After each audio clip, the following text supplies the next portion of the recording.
Hello friends, good morning and welcome back to my channel Shubhapriya ক্রিয়েশনের আর একটা নতুন ব্লগে তোমাদের অনেক অনেক স্বাগত। আশা করি সবাই ভালো আছো ও সুস্থ আছো, আর আমিও বেশ ভালো আছি।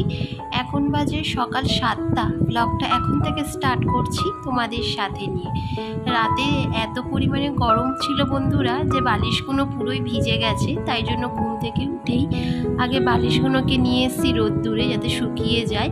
কারণ এরপর তো আবার প্রখর রোদ্দুরে কী হয় বলো তো, বালিশের যে কভারগুলো থাকে ভীষণ পরিমাণে না রোদ তাপ লেগে ওগুলো একটুখানি রঙটা কেমন জ্বলে যায়, তাই জন্য একটু হালকা রোদেই দিয়ে দিলাম।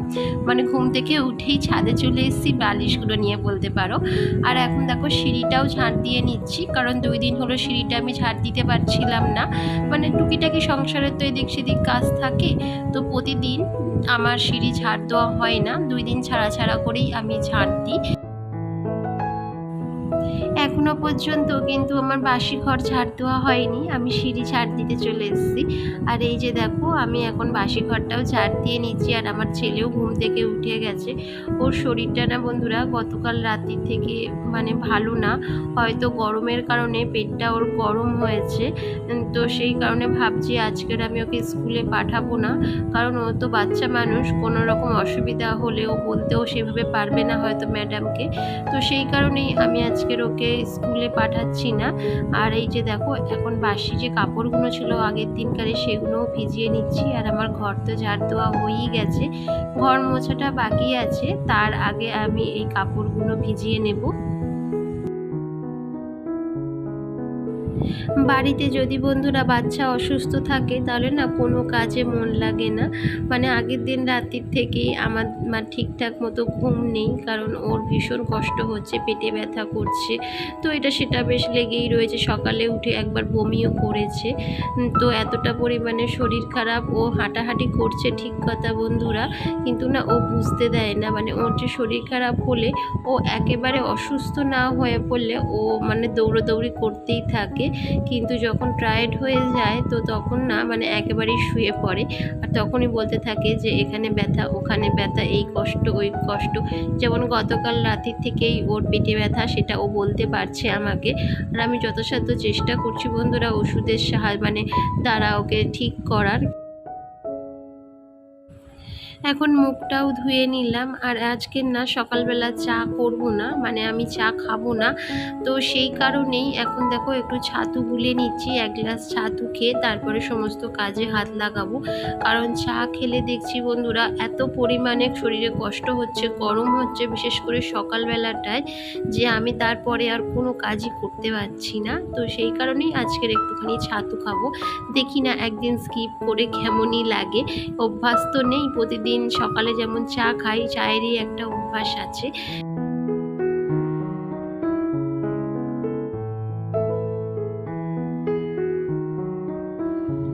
এখন দেখো চলে আসলাম ছাদে, কিছু কাপড় ছিল ভিজানো, তো সেগুলোই কাচা ধোয়া করে এখন মেলতে এসেছি। তো এখন কটা বাজে বলো তো, এখন বাজে ওই সকাল 8টা নাগাদ। কিন্তু এখন যা পরিমাণে বাইরে রোদ্দুর, তোমরা হয়তো ক্যামেরার মাধ্যমে বুঝতে পারছো না, কিন্তু কি বলতো বেশি রোদে রেখে দিলে ক্যামেরাটা আবার জ্বলে মতো যায়, মানে মানে ভিডিওটা ভালো আসে না। তাই জন্য আমি একটু ছাওয়ার দিকেই ক্যামেরাটা রেখে তোমাদের দেখাচ্ছি। আর বাইরে দেখছো একটা পাতা পর্যন্ত নড়ে না গাছের, এত পরিমাণে রোদ্দুর আর এত পরিমাণে গরম পড়েছে। জানি না পুরোটা দিন যে কিভাবে কাটবে আমাদের, কারণ আমার তো ওপরের ঘর, খুব তাড়াতাড়ি বন্ধুরা গরম হয়ে যায়। আর এই অত্যাধিক গরমের জন্য বন্ধুরা আমি ছাদটাকেও না ঝাঁট দিতে পারছি না। মানে বেশ 3-4 দিন হলো কিন্তু আমি ছাদটা ঝাঁট দিতে পারছি না এই গরমের কারণে। কারণ ছাদে আসলে না 6টার সময়ও দেখছি ভীষণ পরিমাণে রোদ্দুর উঠছে, তো সেই কারণে ছাদটা না ঝাঁট দেওয়া হচ্ছে না।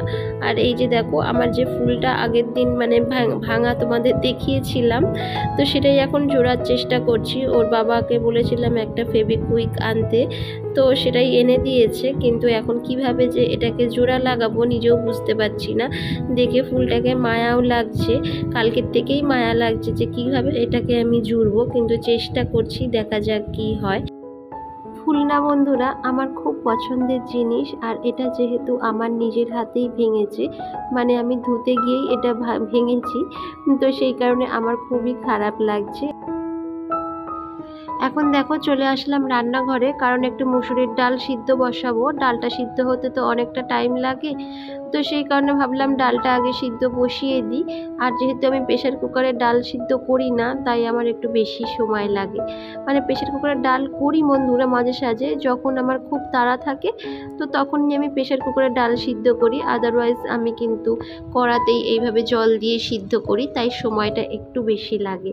আর আজকের হাবিজাবি সেরকম কিছুই রান্না করব না, শুধু মসুরের ডাল করব আর একটু ডিমের কারি বানাবো, ব্যাস। আর আজকে যেহেতু ছেলেকে স্কুলে পাঠাইনি, তাই ছেলেকে স্কুলে দিয়ে আসার আগে মানে দিয়ে আসার পরে আমি বাজার করে আনি। তাই আজকে যেহেতু ছেলে স্কুল যায়নি, তাই বাজারের তো প্রশ্নই ওঠে না। এই যে দেখো আমার মসুর ডালটা সিদ্ধ হয়ে গেছে। এবার কড়াতে কটা ডিম আমি সিদ্ধ করে নেব, কিন্তু ডিমটা বসাতে গিয়ে দেখি আমার 3টে মাত্র ডিম রয়েছে। 4টে ডিম হলে ভালো হতো, তাও দোকান থেকে আনতে হবে আবার গিয়ে। আর এখন দেখো একটা চিচিঙ্গে ছিল, তো সেটাই এখন কাটছি। অনেক দিন পর চিচিঙ্গে খাচ্ছি, মানে এই যে গরমটা পড়েছে, এই গরমে প্রথম আমরা এই চিচিঙ্গে খাবো। চিচিঙ্গেটাকে আজকে ভাজবো, যেহেতু ডাল বানাচ্ছি তো তার সঙ্গে চিচিঙ্গে ভাজা বানাবো। তরকারি বানালে ভালোই লাগতো, কিন্তু তরকারি আর বানাবো না, তরকারিটা খাটুনি হয়ে যায় গো অনেক, তো সেই কারণে ভাজাই বানিয়ে নেব। আর ওইদিকে ভাবছি একবার বাজারেও যাব, বাজারে বলতে একটু দোকানে, কারণ ছেলের একটা ওষুধ আনতে হবে। আর তার সাথে তো ডিম আনতেই হবে, কারণ 3টে ডিম রয়েছে। মুদির দোকান থেকে দেখি এক ট্রে ডিম আনবো। এক ট্রে বলতে কি বলতো, আমি বেশি ডিম কিনি না, ওই ধরো 10টা থেকে 15টা ডিম থাকলে আমার বেশ কিছুদিন চলে যায়। আর এই যে দেখো এখন আমি দোকান থেকে চলেও এসেছি, মানে পাশেই দোকান ছিল, তো সেখানেই গেছিলাম একটু। আর এই দেখো ওর একটা পেটে ব্যথার ওষুধ এনেছি, আর তার সঙ্গে একটা ছোট গ্লুকন-ডি এনেছি ওকে দেবো বলে, কারণ ভীষণ পরিমাণে গরম পড়েছে তো সেই কারণেই গ্লুকন-ডিটা আনা। আর এখন ভাবছি যে ওকে কিভাবে দেব, কারণ ও তো খাবে না আমার মনে হচ্ছে। ভাবছি যেভাবে আমি ওকে ফলের জুস বানিয়ে দিই, তো সেইভাবেই একটু দিয়ে দেখি খায় কি না। মানে প্রথম তো, মানে ধরো ওর জীবনে এই প্রথমই ও গ্লুকন-ডি খাচ্ছে, তো আমি সেটা বুঝতে পারছি না যে ও খাবে কি না, তাই জন্য একটু কম করেই প্রথমে আমি দেওয়ার চেষ্টা করছি। যদি খায় তো পরের দিন থেকে তো ভালোভাবেই গ্লাসে করে তুলে ওকে দেবো। ওর কি বলো তো, টেস্ট অনুযায়ী খাওয়া। যদি ওর এটা টেস্টটা ভালো লাগে তাহলে ও অবশ্যই খাবে, আর যদি না ভালো লাগে তাহলে ওরা কোনো মতেই খাবে না। তো যাই হোক, এখন দেখো ডিম এনেছিলাম মুদির দোকান থেকে, তো সেটাই এখন তুলছি, কারণ আমার ছেলে তো এগুলোকে দেখলে এখন ঘাটাঘাটি শুরু করে দেবে আর প্রত্যেকটা ডিমই ফাটিয়ে দেবে। তো সেই কারণেই প্রথমে ডিমগুলো আগে তুলে নিচ্ছি। এখানে বন্ধুরা 15টার মতো ডিম রয়েছে। বেশি আনতাম, কিন্তু কি বলতো গরমে না নষ্ট হয়ে যাওয়ার ভয় থাকে, আর যেহেতু আমার আপাতত এখন ফ্রিজ নেই, তাহলে তো আরও নষ্ট হয়ে যাবে, তো সেই কারণেই একটু কম করে আনলাম। যখন আমার ফ্রিজটা ছিল তখন না আমি এক ট্রে করে ডিম এনে রাখতাম, বেশ কিছুদিন চলে যেত। আর এই যে দেখো এর মধ্যে একটা ডিম ফাটা, এটাকে আমাকে করে নিতে হবে। ওই যে 3টে ডিম সিদ্ধ করেছিলাম আর তার মধ্যে এই ডিমটা ফাটা, তো এটাকে একটু ভেজে ঝোলে দিয়ে দেবো, তাহলেই হয়ে যাবে।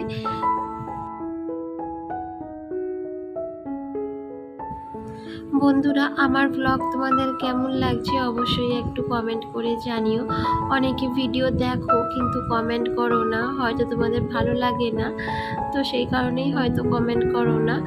তো যাই হোক, যদি তোমাদের ভালো লাগে তো প্লিজ একটা লাইক করে কমেন্ট করে আমার পাশে থেকো আর আমার পুরো ব্লগটা দেখো। আর এই যে দেখো ফাটা ডিমটা এখন আমি ভেজে নিলাম, মানে ভেজে আলাদা করে রাখছি। এরপরে আমি গোটা যে ডিমগুলো সিদ্ধ করেছিলাম সেগুলোকেই ভেজে নেব। বন্ধুরা তোমাদের একটা ছোট্ট টিপস দিচ্ছি, শোনো। এই যে তেলের ওপর যদি একটু হলুদ দিয়ে ডিমগুলোকে ছাড়ি, তো ডিমগুলো না ফাটার ভয় একদমই থাকে না। অনেক সময় দেখবে যে ডিম মানে তেলের ওপর দিলেই ফাটে, তো ফেটে কি হয় বলতো, চোখ মুখে পড়ে, হাত পায়ে পড়ে, তো একটা কালো বিচ্ছিরি দাগ হয়ে যায়। তো যদি তোমরা এই তেলের ওপর একটুখানি হলুদ দিয়ে তারপরে ডিমগুলোকে ছাড়ো, তাহলে দেখবে একটুও ডিম ফাটবে না। আর এই যে দেখো মশলা করেছিলাম, তো শিলনোড়াটাকেও এখন ভালো করে ধুয়ে নেব, কারণ যখনই আমি মশলা বানাই তো তারপরে শিলটাকে আমি ভালো করে একটু পরিষ্কার করে ধুয়ে নিই। আমার কিন্তু মিক্সার আছে বন্ধুরা, মিক্সার নেই তা কিন্তু নয়, কিন্তু তবুও আমি এই শিলনোড়াটা ব্যবহার করি, কারণ এই শিলনোড়াটা না ব্যবহার করতে আমার খুবই ভালো লাগে। আর এই যে দেখো ছেলেকে এখন ভাত টাত খাইয়ে দিয়েছি, আর এখন ওই যে ওষুধটা এনেছিলাম তো সেটাই খাওয়াবো, কারণ এটাতে না মানে পেটে ব্যথাটা খুবই তাড়াতাড়ি কমে যায়। এই ওষুধটাই ও ছোটোবেলায় খেত, কিন্তু ওটা না একটু ড্রপারের সাহায্যে খাওয়াতে হতো, কিন্তু যখন ও একটু বড় হয়ে গেছে এই একই ওষুধটা একটু অন্যরকম হয়ে গেছে, ধরো একেবারে লিকুইড কিন্তু চামচে করে খাওয়াতে হচ্ছে। আর দেখো আমার ছেলে কেমন মুখটা করছে, মানে ওষুধ খেতে গেলে একটু কষ্টই লাগে, সেটা আমাদের বড় মানুষেরও হয়, ও তো বাচ্চা ও তো করবেই। আর দেখছো একদিনে কেমন হয়ে গেছে আমার ছেলে, রোগা হয়ে একদম মানে কাটি হয়ে গেছে। তো এখন দেখো রান্না বান্নাও ওইদিকে চলছে, আর এইদিকে টুকিটাকি আমি যে রান্নার সরঞ্জামগুলো এক এক করে ধুয়েও নিচ্ছি। যেমন বটিটাতে আমি আদা রসুন কেটেছিলাম, তো সেই কারণে বটিটাকে একটু ভালো করে ধুয়ে নিচ্ছি, কারণ পরের দিন আবার শনিবার আমাকে তো ধোয়া মোছা করতেই হবে। তো সেই কারণে প্রথম থেকেই একটুখানি গোছগাছ করে রাখছি। রান্না বসিয়ে বন্ধুরা আমি এই সমস্ত ছোটোখাটো টুকিটাকি কাজ করতে থাকি। আর এই যে দেখো আমার ডিমের কারিটাও হয়ে গেছে, এবার যাব স্নান করতে। হ্যাঁ, গ্যাসটা অবশ্যই মুছবো তার আগে, তো গ্যাস ট্যাস মুছে তারপরে স্নানে যাব। তো বন্ধুরা আজকের ব্লগটা এখানেই শেষ করছি, যদি ভালো লাগে please like share and comment করো। আর সব